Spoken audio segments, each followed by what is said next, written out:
영화 팬들이 제일 걱정하는 건 지금 메가박스 사태예요. 메가박스 사태. 두 가지로 좀 나뉘는 것 같아요. 물론 뭐 주된 이유는 뭐 지근거리에 있는 극장도 있을 테고 또 오랫동안 이제 멤버십을 유지해 오신 분들이 있을 거고 어쨌든 국내는 뭐 사실상 세계 체인이 거의 장악하고 있는 상황이기 때문에 여기서 하나가 빠진다 그러면 어떤 생활에 큰 불편함 내지는 그동안 내가 쌓아왔던 일종의 영화의 역사가 좀 사라지는 그런 느낌 때문에 걱정들을 많이 하고 계신데 실제 뭐 이렇게 상황이 좋아 보이진 않아요.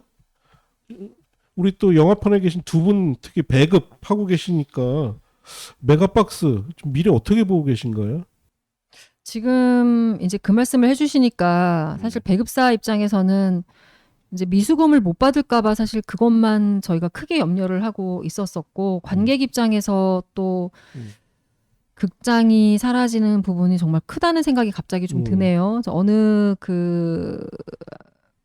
SNS 계정에서 보니까 메가박스가 없어졌을 경우에 멀티플렉스가 아예 지역에서 없어지는 지역을 이렇게 누가 리스트업 해놓은 거를 본 적도 있는데 사실 저는 그렇게 사실 비관적으로는 생각하고 있지 않습니다. 메가박스가 분명히 회생 절차를 잘 밟고 계획을 잘 짜서 이제 다시는 회생 뭐 그 절차 마무리 후에는 다시 원래 모습으로 돌아오겠거니 지금 기대를 하고 있는 것이지 그게 사실 잘못될 거라는 거는 사실 그림 속에 지금 포함되어 있지 않을 정도로 저희는 큰일 나거든요. 큰일 나잖아 지금.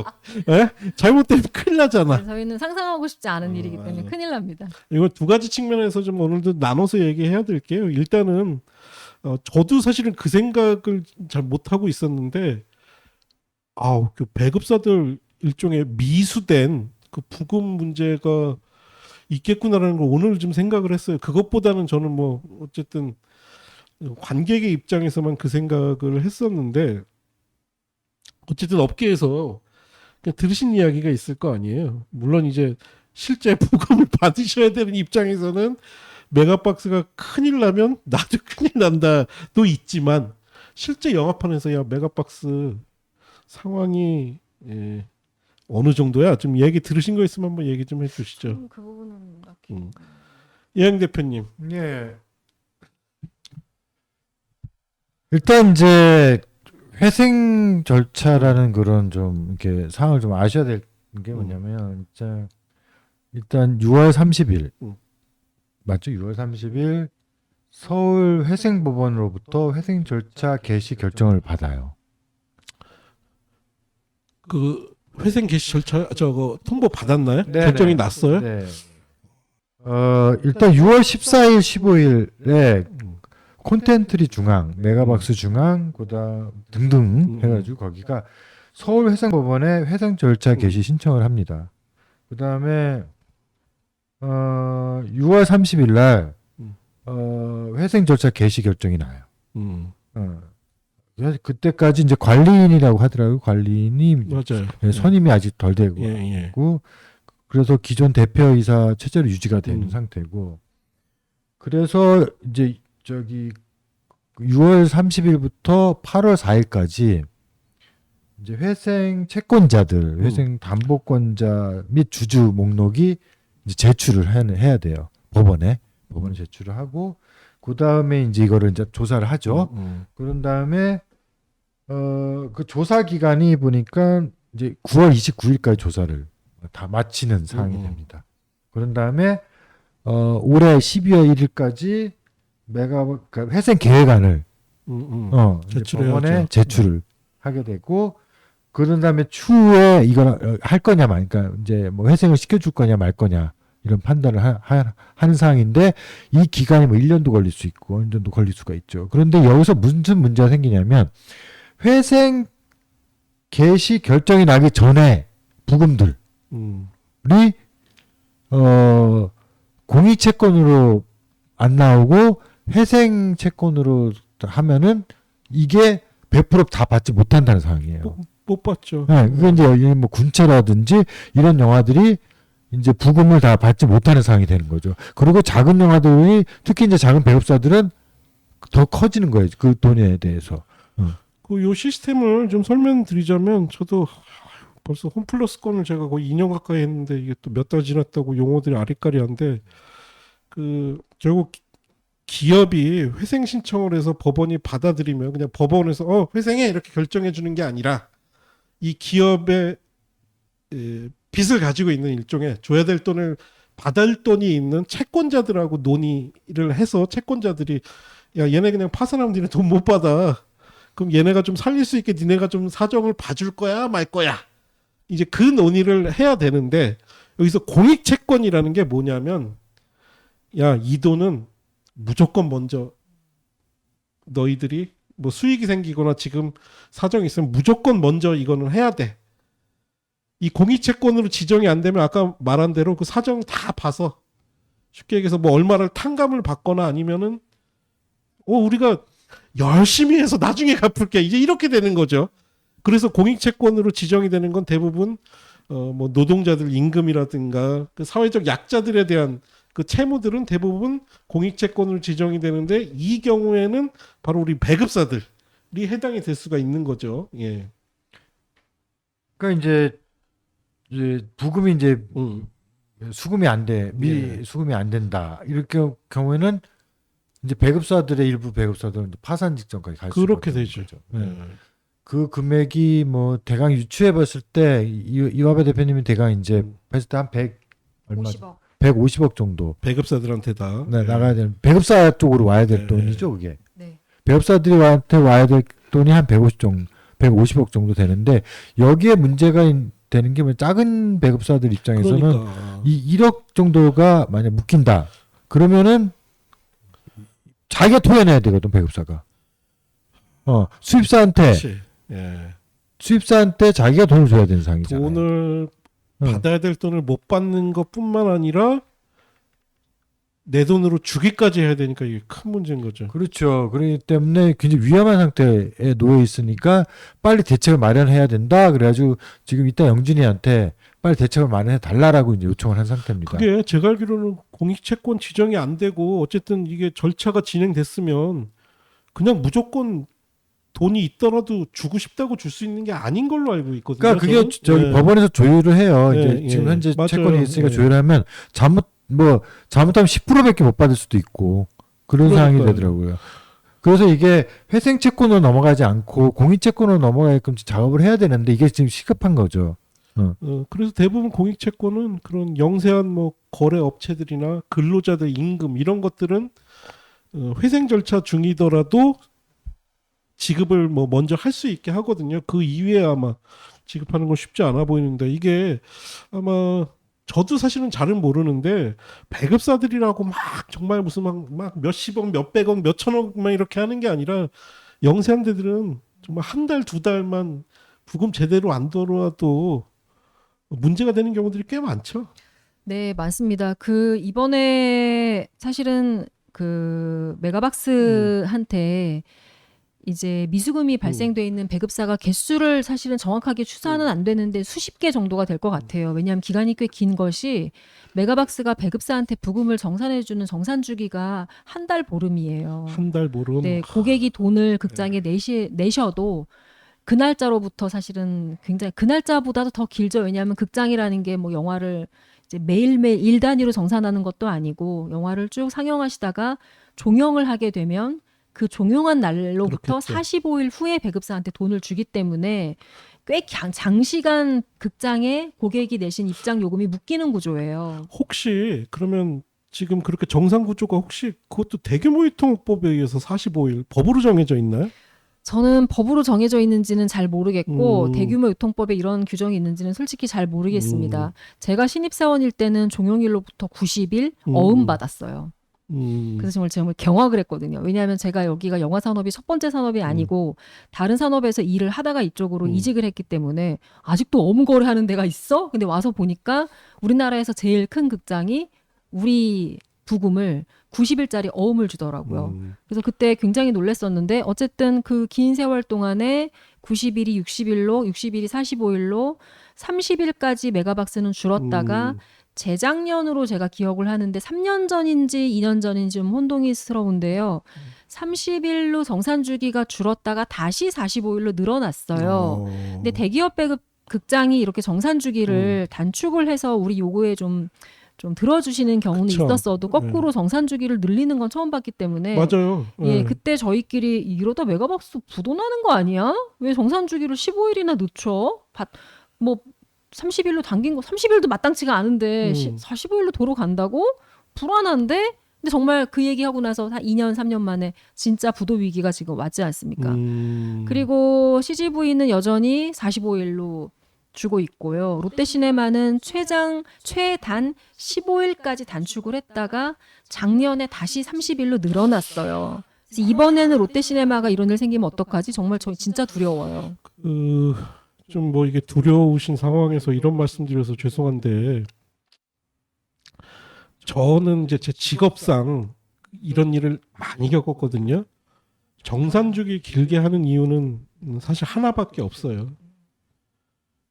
그 정산된 그 기간 동안 그 돈 시드머니 삼거나 삼아서 지금 다른 데로 쓸 가능성이 높거든요. 그래서 저희가 지금 염려하고 있는 게 그래도 최근에 팀원 사태잖아요. 맞아요. 네, 그 그 말씀드린 팀원 사태 거예요. 같이 그런 일이 언제든지 네. 발생할 수 있다고 배급사들이 늘 염려를 했었고요. 예.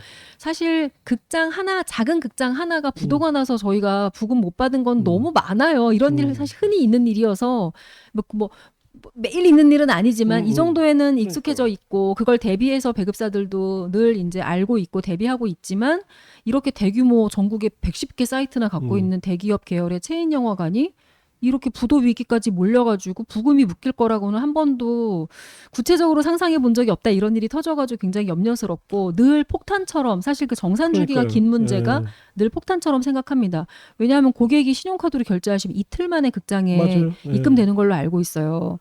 그러면 실제적으로는 극장에서 고객으로부터 신용카드사로부터 수금해서 가지고 있는 기간이 롤링 기간이 거의 2달, 3달 된다는 이야기거든요. 상영 기간 더하기 45일까지 포함하면 그거 너무 위험하지 않습니까? 위험해요. 예.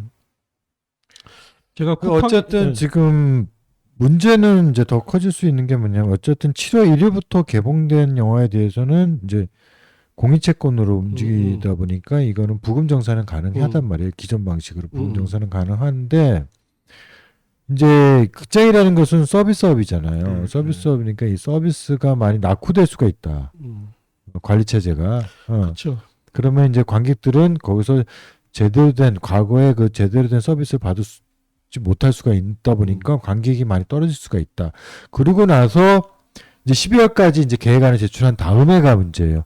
그 12월까지 계획안 제출했는데 기존의 그 채권들, 그러니까 7월 1일 전에의 채권들을 인정을 못 해준다.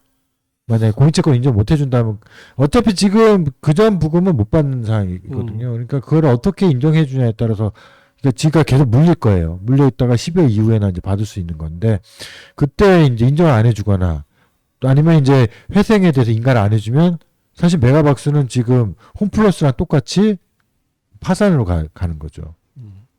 파산으로 가고 기존에 이제 7월 1일 날 전에 부금에 대해서는 이제 뭐 10%나 20%밖에 못 받는 상황이 되면은 이게 가장 우려서는 가장 슬픈 시나리오가 될 것 같다는 거죠. 그렇네요. 오늘은 뭐 어쨌든 영화판 이야기니까 배급사들 이야기 중심으로 하겠습니다. 제가 뭐 아까 소비자들 이야기 걱정도 했지만 배급사들도 이거 상당한 위기 상황일 수 있겠네요. 물론 뭐 이제 아주 덩치가 커서 자금 여력이 좀 있어서 버틸 수 있는 회사들이 있다면 다행인데 그렇지는 않을 거예요. 아마 이 산업 어느 산업이나 그렇지만 배급사는요 중간 이하는 그날 벌어서 그날 사는 거라고 판단하시면 돼요. 그렇게 시장이 우리나라 시장이 완전히 그 극과 극이에요. 기울어진 운전장이 된 지가 오래됐고 부익부 빈입비 된 지가 오래됐고 그 다음에 무소불위의 극장 앞에서 꼼짝 못하는 게 하다 보니까 더 이상 그리고 또 배급사의 진입 장벽이 너무 높아요. 그러니까 이제 이런 간극이 너무 커져 있고 부익부 빈입 변수가 큰 상태에서 지금 요 밑에 있는 배급사들은 하루 벌어 하루 사는 그런 그러니까요. 거죠. 예. 그런데 여기에 만약에 묶여버린다, 며칠 이제 굶게 되면 파산이 되는 거죠. 예, 아이고 생각보다 진짜 문제가 좀 심각한 것 같고요. 이게 배급사뿐만 아니라 지금 대한민국의 모든 일종의 수수료 내지는 정산금 체제가 굉장히 문제가 많아요. 그러니까 제가 아까 말씀드린 이제 팀원 이런 데는 그거가 바로 이제 대규모 유통업 법이라고 거기는 이제 유통 관련해서 그러니까 예를 들어서 뭐 백화점이나 이런 데서 뭐 제품을 판매하시거나 납품하시는 분들 마트 이런 데는 법으로 정해져 있어요. 근데 영화는 그 법에 의한 건지 아니면 그냥 대부분 이제 그게 그 우리나라에서 수수료는 그래서 대부분 그 법을 차용해서 해요. 그러니까 플랫폼도 사실은 법이 없는데 그냥 그 법에 따라서 그렇게 하는데 영화가 어느 법에 의해서 정산 주기를 그렇게 하고 있는지는 모르겠고 그 정산금 관련해서는 심지어 저 같은 경우에는 어떤 운동도 했었냐면 그 돈이 가지고 있는 사람이 있을 거 아니에요. 뭐 플랫폼은 플랫폼 여기는 극장이면 극장 니네가 이거 돈 계속 물리잖아요. 어찌됐든 또 새로운 돈이 들어오고 45일 전에 했던 거 돈 45일 이후에 돈 주고 그동안 니네 이거 가지고 있으면서 금융 수익 난 거 있으면 우리는 그것까지 뱉어내라고까지 이야기를 하거든요. 근데 아마 우리 업계에서는 그렇게까지는 못하실 것 같고 그게 참 정말 희한한 네. 게요. 영화 투자나 그러니까 이제 뭐 투자사, 영화 제작사, 그다음에 전문 투자사, 창업 투자사 같이 요쪽 단계에서는 그런 금융 비용까지도 생각할 만큼 좀 고도화됐어요. 맞아요. 예를 들면 그런 거 특정 있어요. 영화의 순제작비를 펀딩을 할 음. 때 초기에 투자 결정을 해서 뭐 네, 수개월 전에 또는 1년 전에 투자금을 집행한 그 투자자와 직전에 투자금을 집행한 투자자 사이에서 이 금융 비용의 차이라는 게 있는데 이걸 인정해줘야 된다는 논의가 벌써 진작부터 우리 업계에서 있었고요. 그거에 대한 고려가 있을 만큼 이제 이 금융에 대해서 이미 시스템적으로 이제 이해도도 좀 높아지고 있고 시스템으로 반영하려고 하는 노력이 있는데 유독 극장 단으로만 그러니까요. 넘어가면 예. 그런 게 전혀 작동하지 않고 맞아요. 업력이 쌓임에도 불구하고 여전히 작동하지 않는다는 게 굉장히 이제 답답한 거죠. 이번에도 정산 주기가 45일이라는 문제 때문에 이제 기업 회생을 신청을 했다고 발표된 날짜가 6월 메가박스 중앙의 경우에 6월 15일이거든요. 6월 15일을 기준으로 해서 그 전에 45일 그러니까 5월 1일부터 6월 14일까지 한 달 보름치의 부금이 지금 묶여 있는 상태예요. 꽤 큰 금액이잖아요. 그렇죠. 네. 그리고 이제 이 금액이 우리 업계로서는 물리는 관계이기 때문에 요거 정산 받아야 배급사도 이걸 가지고 제작사나 투자사 정산해주고 스태프들 돈 주고 뭐 하다못해 경상비로도 쓰고 직원 임금도 쓰고 이런 구조 다 물려있는 연쇄적인 구조인데 이제 그게 묶여있는 돈이고 그런데 개별 사업 하나로 보면은 이번에 할인권 사업 예산이 270억 원이거든요. 저희가 극장한테 지금 물려있는 돈이 150억으로 추산을 하고 그 위탁점주들 메가박스 본사랑 가맹 계약이 맺어져 있는 위탁점주들이 신용카드 때문에 미리 신용카드사로부터 받은 대금이 있어요. 이제 그런 거를 제가 대충 계산을 해보니까 그게 빠지면 실제로 영업계가 물린 돈은 100억 정도로 추산이 되거든요. 문체부가 하는 이런 개별 사업 하나에도 270억을 쓸 수 있는 정도의 우리가 규모인데 겨우 100억이 물려가지고 이 수많은 수십 개의 배급사와 거기에 물려있는 이 수백 편의 영화가 모두가 다 고통을 받아야 되는 것인지 답답합니다. 이게 제가 배급사의 고뇌를 제가 알아요. 왜냐하면 이게 일종의 유통이잖아요. 배급사가 유통업체인데 그러면 배급사가 영화를 제작했거나 수입했던 회사로부터 제품을 받아서 자기가 유통을 하는 거 아니야. 그럼 나도 최종 판매처인 극장에서 돈을 받아서 내 거 수수료 떼고 그 제품 원가 가격을 또 줘야 되잖아. 제작사나 수입사나.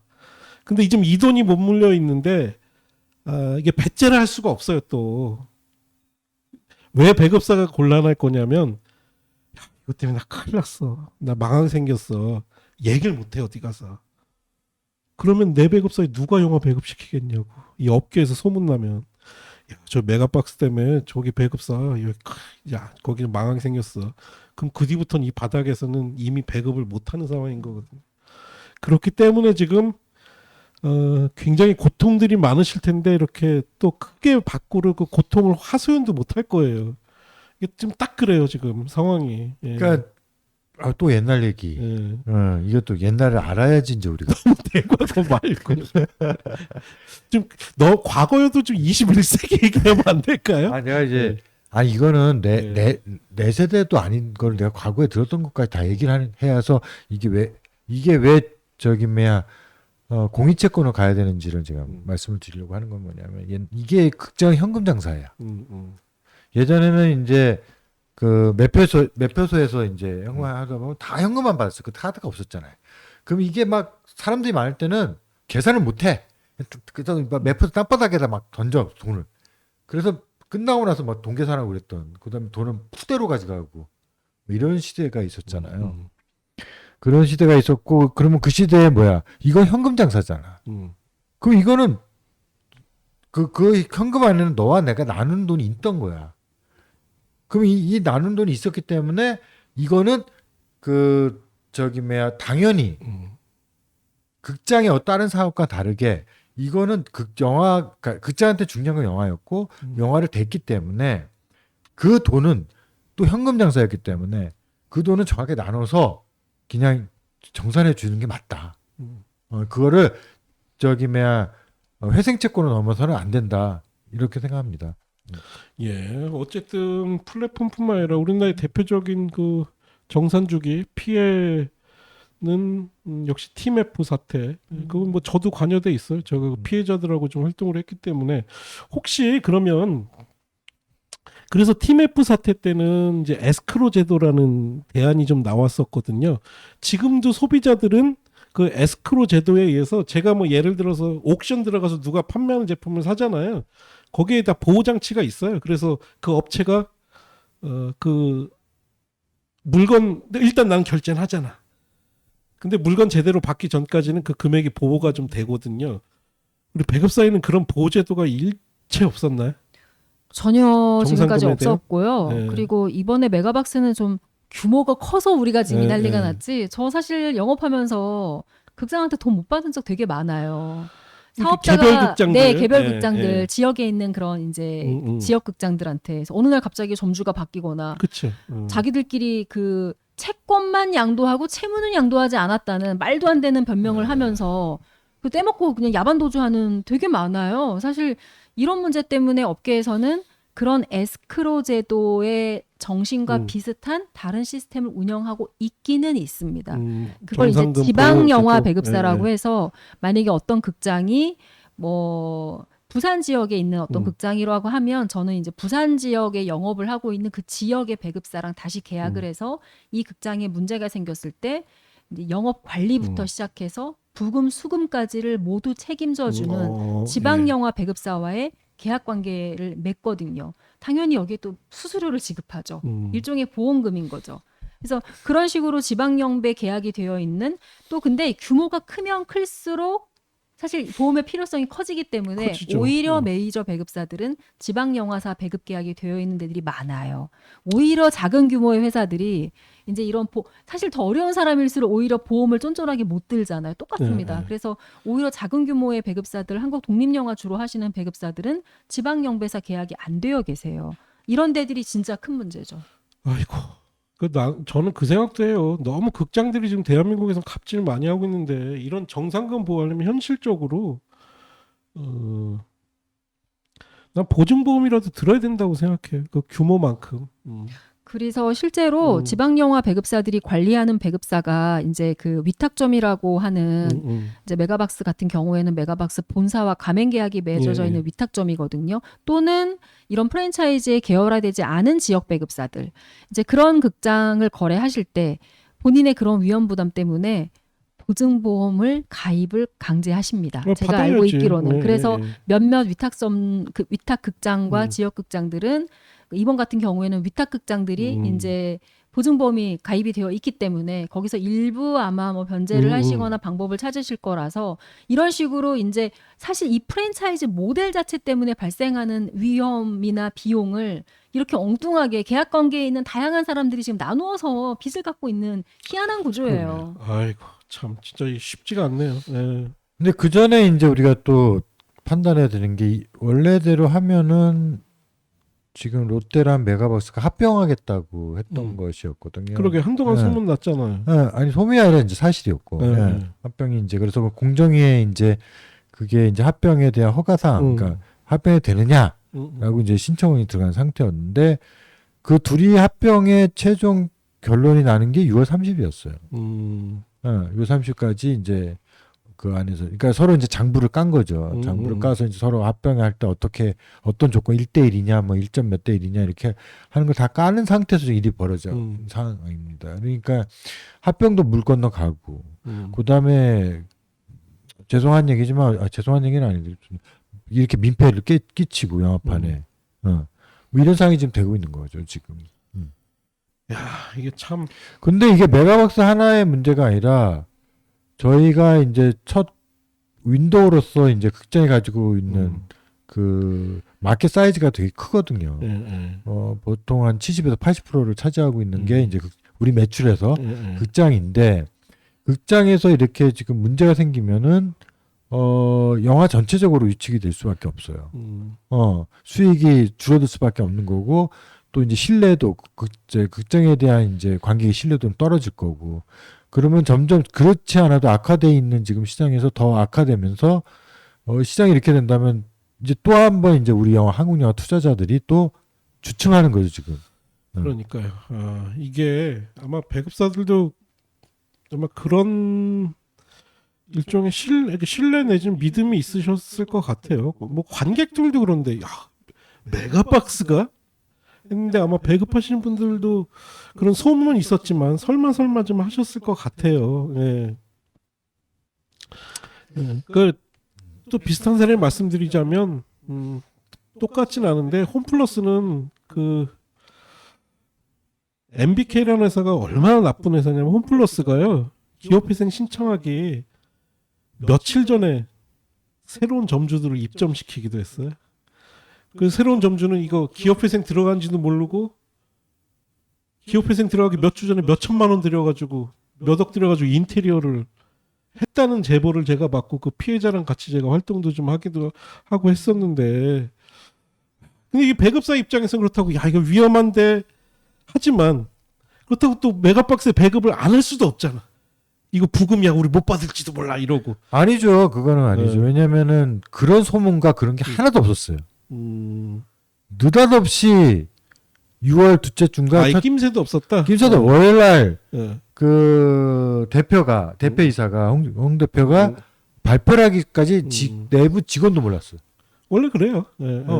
그러니까 거기다가 우리는 6월 30일까지 지금 롯데랑 메가박스 합병에 대한 최종 결정이 6월 30일 난다는 걸 알고 있었기 때문에 이게 무슨 뭐 회생 절차에 들어간다는 거를 전혀 생각을 못했던 거죠. 원래 기업회생 절차 들어갈 때 안 알려요. 그거 그러니까, 알리면은 그러니까 배급사들 입장에서는 불안한 게 없었던 거지. 아니 제가 보기엔 그렇지 않아요. 왜냐하면 기업회생 들어가는 거 미리 알리면요, 그 채권자들이 가만히 있나요? 아니 그러니까 배급사 입장에서는 불안한 요소가 없었다는 거예요. 망한다고 생각 전혀. 그러니까 회생 절차 들어간다고 생각 한 번도 해본 적이 없었기 때문에. 그러니까. 그래서 그냥 편하게 배급을 했던 거고 그렇다면 뭐 어떤 낌새도 채지 못한 거고 거기에 무슨 현금 장사를 하는데 부금에서 문제가 생겼던 것도 아니고 그러니까 이제 그 계속 움직였던 거고 거기에 대한 불안감은 전혀 없었던 거죠. 아이고, 저 이래저래 아무라고 어렵네요. 에. 이제 결과적으로 잘못되면은 이게 이제 12월까지 가서 12월에서 이제 회생 인가를 못 받게 될 때를 생각하면 지금 너무 이제 다른데 이제 JTBC라든지 이런 쪽으로 이제 저기 뭐야 빚이 너무 많다 보니까 이게 이제 메가박스까지 연결이 된 건데 이렇게 되면은 인가가 안 나온다면은 극장이 없어지는 거거든요. 그런데 극상이 없어진다고 할 때 과연 이 타격을 어떻게 감수를 해야 될지. 그러면 이제 결과적으로는 이제 CGV랑 롯데만 남을 수밖에 없어요. 예. 그럼 2개 극장밖에 없는 거죠, 우리나라에. 근데 이제 덩달아 이제 이렇게 안 좋은 효과는 계속 이제 파생이 되잖아요. 그러면 롯데랑 CGV는 그러면 안전한가? 여기도 약간 불안해지기 시작한 거죠. 여기도 빚이 많으니까 현재. 근데 빚을 회복할 수 없으니까 지금 뭐 여러 가지 방법을 쓰고 있는 것 같아요. 롯데도 그렇고. 롯데도 오죽하면 메가박스랑 합병하려고 했겠어요. 근데 이제 합병이 깨지면서 이제 문제가 생긴 거고. 뭐 응. 극장들 인수 얘기도 있었잖아요. 뭐 구체적으로 모 기업이 뭐 인수를 위해 뭐 접촉 중이다라는 뭐 근데 기사도 좀 빚을 나왔었던 안고 것 같아요. 가야 되기 때문에 네. 그 빚을 이제 현금 박치기를 해줘야 되잖아요. 현금 박치기를 하는데 그게 가능할지. 그냥 현금을 쓰고 싼 가격으로 인수한다 해도 현금을 써야 되는 상황이니까. 지금의 그 가치보다 싸게 살 수 있다. 근데 현금을 내야 된다. 빚을 먼저 청산해야 되는 거잖아요. 근데 현금의 유동성이 있을까? 그 유동성을 가진 회사가 몇 군데 되겠어요? 없죠. 그러니까 이럴 때는 나라에서 극장을 사주는 방법도 하나 방법이에요. 나라에서요? 네. 예. 안 살 거려? 예. 돈 많지 않나 나라가? 아니, 요새 뭐 반도체 홈플러스 때문에. 같은 경우는 그래서 농협 그러니까 정부는 아니지만 어쨌든 농협에서 인수하라는 요구도 꽤 많았었어요. 혹은 그게 유일한 해법이다라고 이야기한 데들도 있고요. 하나로마트. 예, 농협 하나로마트에서 인수해라. 예, 라는 이야기도 꽤 나왔었어요. 근데 이제 정부가 지원은 못하지. 예. 우리는 하나로가 아니라도 상관없으니까 뭐 하나은행 이런 데 있죠. 우리 하나가 되자. 예. 하나은행 뭐 이런 데서 좀 인사 안 되나? 예. 하여튼 아유 참 큰일이네요. 예, 그리고 다시 한번 말씀드리지만 야, 뭐 40을 한 달치 묶여 있다고 그렇게 어려워? 라고 말씀하시는데 직장인하고 똑같아요. 직장인 한 달 월급 안 나와봐요. 예. 그리고 이 업계는 더 큰 문제는 다시 한번 말씀드리지만 배급사만 걸려 있는 게 아니라 배급사에 또 영화를 공급하는 수입사, 제작사까지 이렇게 다 연결되어 있어서 업계 자체가 흔들려요. 저는 위메프 사태 때 제가 그걸 봤어요. 위메프 사태 때 위메프에서 크게 유통하던 온라인 업체가 있었는데 여기 문제되니까 그 제품 공급하는 회사들도 다 결제 못 받지. 그래가지고 아주 줄도산 난 걸 제가 봤어요.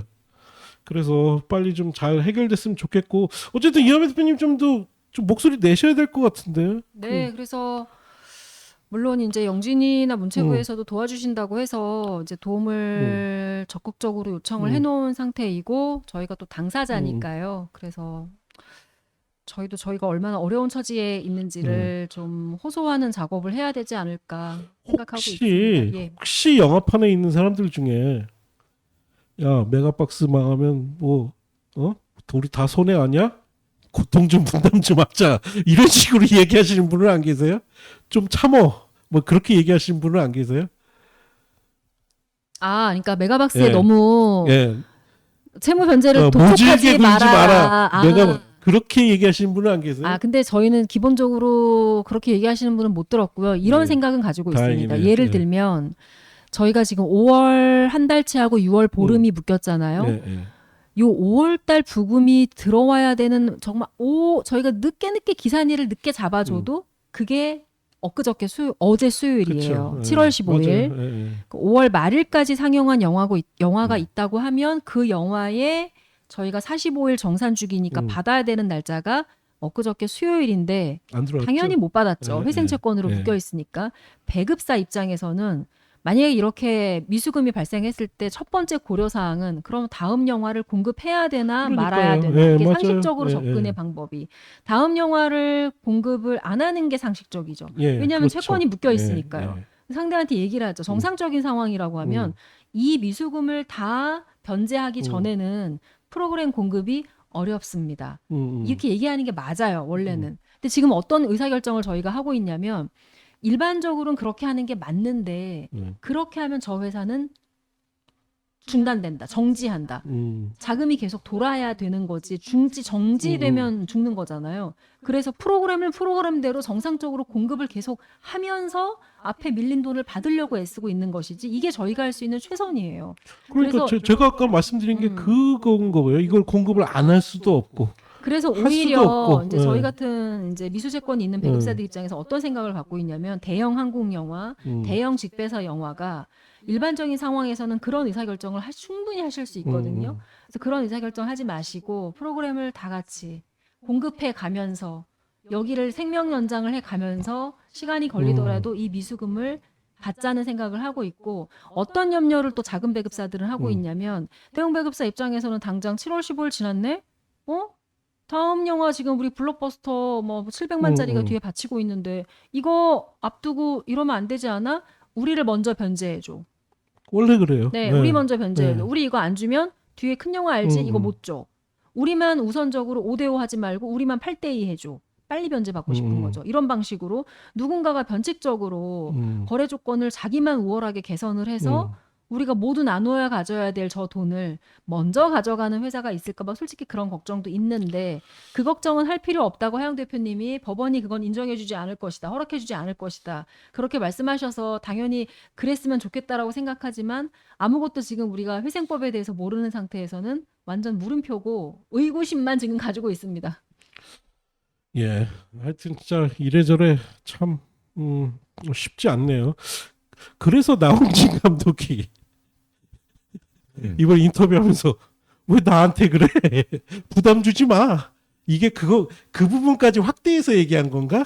한국 영화의 숙명뿐만 아니라 호프가 잘 돼야 이 배급사들도 채권이 해결이 된단다. 이 부담 때문에 그런 건가? 나홍진 감독님이? 뭐 지금 우리가 이제 정확하게 이제 회생 절차라고 해서 이제 채권 신고를 어떻게 해야 되고 그 채권을 어떻게 받아야 되고 사실은 뭐 잘 모르잖아요. 네. 그러니까 무조건 지금 어쨌든 플러스 M이라는 그 메가박스에 그 배급하는 데서 플러스 M 회사가 있는데 플러스 M에도 이 회생 절차에 들어가 있으니까 여기서 돈을 많이 벌면은 뭐 보상해 주겠지 이런 심리가 아니겠어요?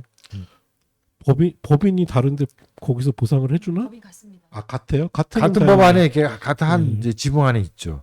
예. 호프가 잘 돼야겠네. 그러니까 혹시 그러면 지금 플러스 M에서 뭐 우선 변제하겠다거나 공익 채권이 아니더라도 뭐 우선 변제하겠다거나 아직 그렇게 입장 밝힌 적은 없나요? 우선 변제 안 되죠. 법적으로 법 들어가 있어서 아니 그러니까 이제 아니 저희도 홈플러스도 그렇게 해서 지금 7월 1일부터는 법정 관리예요. 그 관리인이 관리하는 거잖아요. 관리인이 관리하는데 홈플러스 요구해서 여기는 너무 어려운 데들이니 우리가 먼저 변제할 수 있게 해 주십시오라고 요구할 거예요. 그 요구를 우리도 저기 해달라고 얘기하고 있습니다. 대부분은 그렇게 아마 파산할 목적이면서도 겉으로는 그런 이야기들을 좀 하거든요. 왜냐 우리가 이렇게 노력하고 있다는 걸 보여주려고.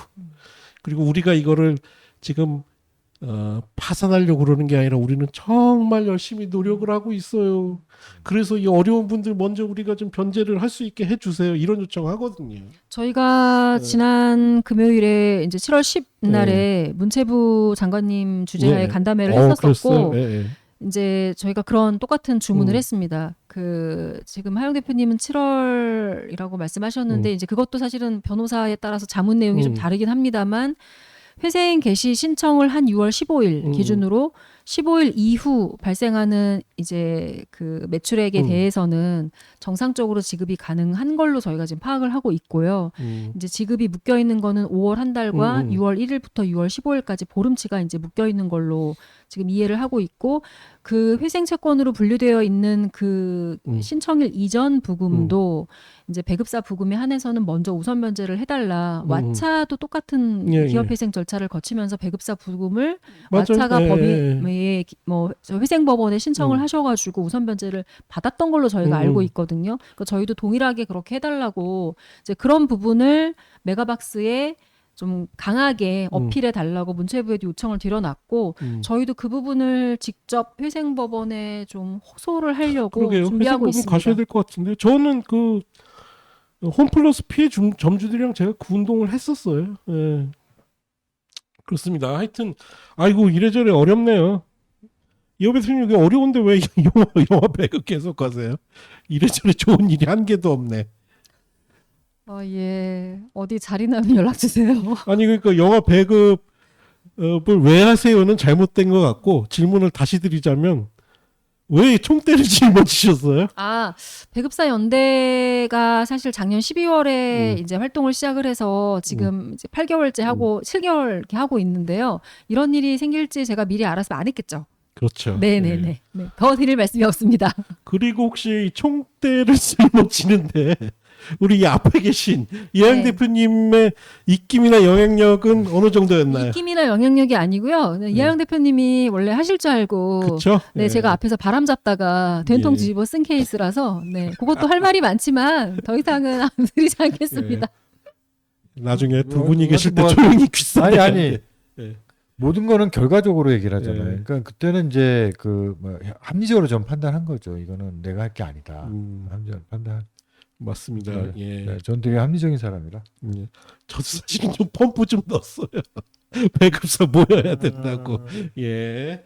예, 아유, 하여튼 오늘 장시간 또 얘기 나눠봤는데 두 가지 주제 얘기 들어봤고 참 한 분야에 이 공정한 룰을 만든다는 게 참 쉽지 않은 것 같아요. 모든 걸 법으로 할 수도 없고 어느 정도 선의에 기댈 부분도 있고 어쨌든 다들 뭐 동업자기고 한 바닥이니까 이게 참 또 이게 선의에만 의존할 수도 없고 힘센 사람들은 이렇게 계속 반칙하고 이게 공정한 사회를 기대한다는 게 좀 쉽지가 않네요. 예. 이런 상황에서 이제 조금 이제 이렇게 이제 제가 영화판에 계속 있으면서 이런 처음 또 겪어보면서 이런 생각이 들더라고요.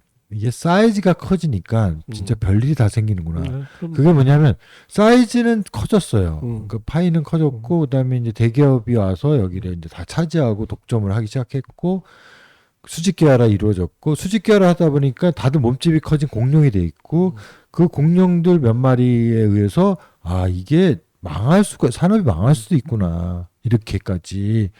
왜냐면 예전에는 쪼맨쪼맨한 사람들이 막 많으니까 거기서 하나가 극장 하나가 엎어지더라도 산업은 엎어지지 않았는데 지금은 너무 굿즈가 큰 공룡들이니까 하나가 엎어지니까 산업이 흔들리는 상황이 되고 산업이 흔들리는데 얘네들이 이 정도로 우리 산업에서 이 정도로 망할 수 있는 건가?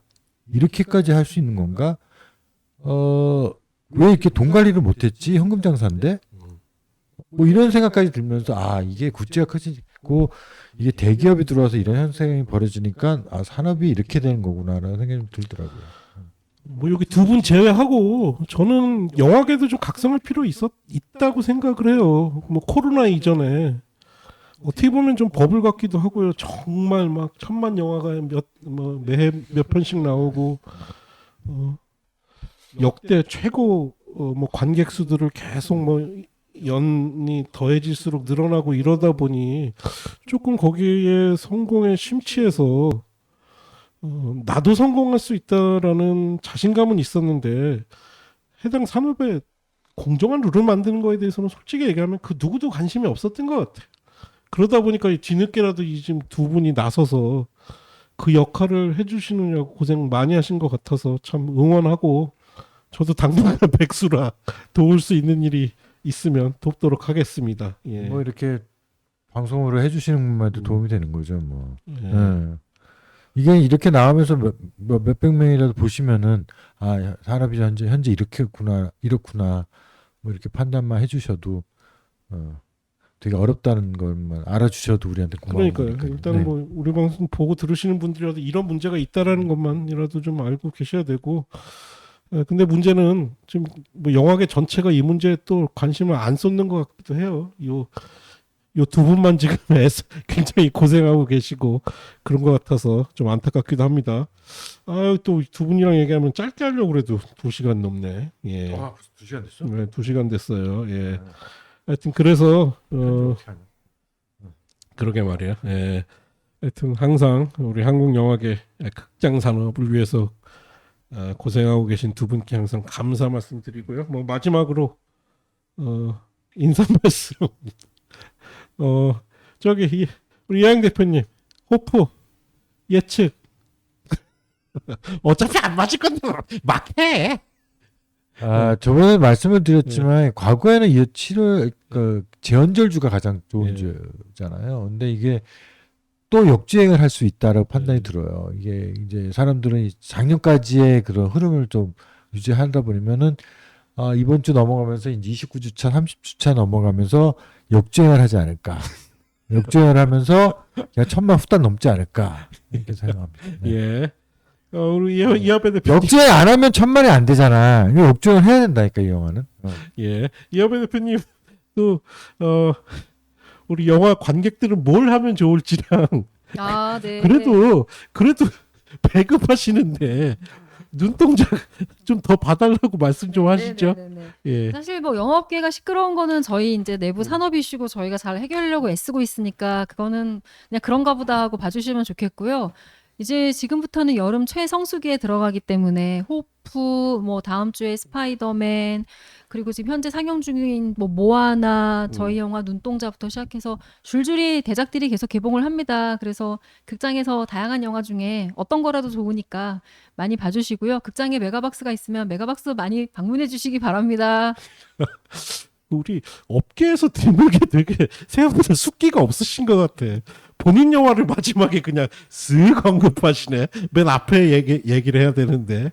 예. 저희 영화인데 좀 착해요. 예. 강한 척하지만 되게 착한 사람들이고 예. 마음 따뜻한 사람들이고. 예. 나랑 있으면 맨날 욕하면서. 그러니까 욕은 하되 예. 마음은 따뜻하다는 게. 예, 하여튼 그렇게 얘기했고 사실 오늘 원래 그 얘기도 좀 하려고 그랬는데 뭐 분위기상 오늘은 그냥 업계 얘기만 하고 사실 저는 아까 뭐 잠깐 말씀드렸지만 이게 정부 할인 쿠폰 어떻게 이거를 좀 공정하게 좀 나눌 수 있는 방법에 대해서 좀 오늘은 얘기해볼까 했는데 쉽지 않아 보여요. 저 개인적으로는 좀 뭐 쿼터제 같은 걸 좀 둬서 한 영화에 너무 몰리지 않게 하거나 조금 작은 영화들을 사용할 수 있는 쿠폰 같은 것도 좀 하면 어떨까라는 생각도 했었는데 뭐 그건 뭐 그냥 제 아이디어 수준이고 그건 다음에 또 이야기하는 걸로 하시죠. 수채 이제 그 아이디어는 이제 그거를 전 국민으로 해야 되는 사항이 있었겠지만 그 청소년 바우처로 움직이는 것도 하나의 방법이에요. 그래서 청소년들이 영화를 더 많이 보게 함으로써 다음 세대들이잖아요. 자기 관객들을 확보하는 차원에서 좀 미래지향적으로 보고 그거를 청소년 패스, 뭐 바우처로 움직이는 것도 또 다른 방법이지 않을까 생각이 됩니다. 예, 어찌됐든 영화들 많이 예매들 좀 하시고요. 저는 정부에서 이거 난 계속 했으면 좋겠어요. 예, 계속 좀 해서 어쨌든 뭐 영화 산업이 좀 유지가 되고 골고루 혜택 볼 수 있게 그렇게 했으면 좋겠습니다. 하여튼 오늘도 장시간 함께 해주신 두 분 감사드리고요. 저희는 또 재미난 얘기로. 근데 얘기하면 할수록 너무 암울한데 한국 배급판이. 예. 저희는 또 조만간 이 두 분과 함께 다시 찾아뵙도록 하겠습니다. 네, 이것으로 수고하셨습니다. 마치겠습니다. 네. 예.